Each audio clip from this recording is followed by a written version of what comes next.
Alors, nous allons parler de ce qu'on appelle maintenant les cryptages de contenu des ordinateurs. Regardez, si une machine tombe en panne, qu'est-ce qui se passe généralement? On l'arrête, on démarre avec un live boot, un DVD bootable, et lorsqu'on démarre avec un live boot, on peut facilement retrouver l'ensemble du contenu de la machine. Alors, comment éviter ce genre de choses?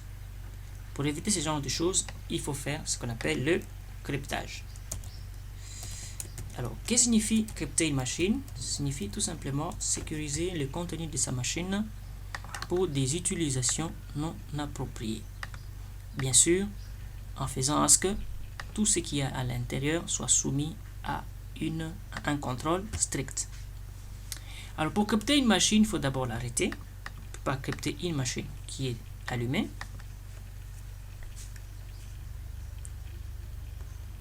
Je ne vais pas crypter celle-ci parce qu'elle l'est déjà. Donc, je vais faire avec le Windows XP. Et quand elle est éteinte, je vais faire un clic droit et je vais dans les settings. Je vais aller dans l'option passage, je peux changer le nom de la machine à partir d'ici. Donc, si c'est apprentissage Windows XP, je peux ajouter 1. Et vous voyez bien que le nom change. Donc, je peux changer le nom de la machine. Mais là, ce qui m'intéresse, c'est au niveau de Access Control. Donc, lorsque je prends Encrypt, je mets un mot de passe. Et là, je mets un mot de passe. Eh bien, le disque dur va être recalculé et va être réencrypté. Cette procédure peut prendre quelques minutes. Ça dépend de la quantité de votre disque dur, mais ça peut prendre aussi des heures. Ça dépend de la taille du contenu de votre disque dur. Voilà, dès que le cryptage est terminé,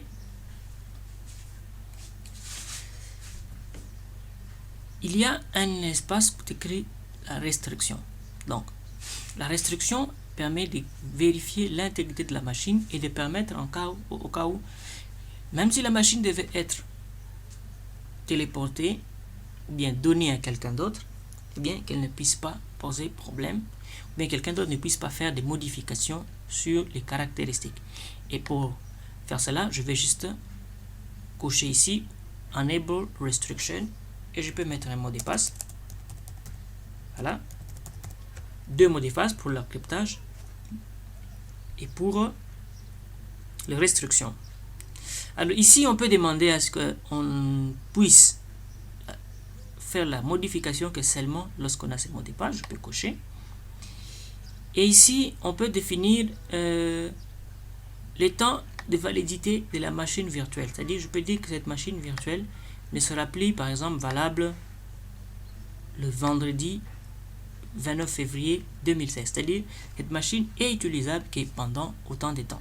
Après ce temps, elle est foutue, elle est expirée. Et là, je n'en ai pas besoin pour l'instant parce qu'on n'est pas en train de faire de manipulation secrète. Donc, et avec cela, j'ai crypté cet ordinateur.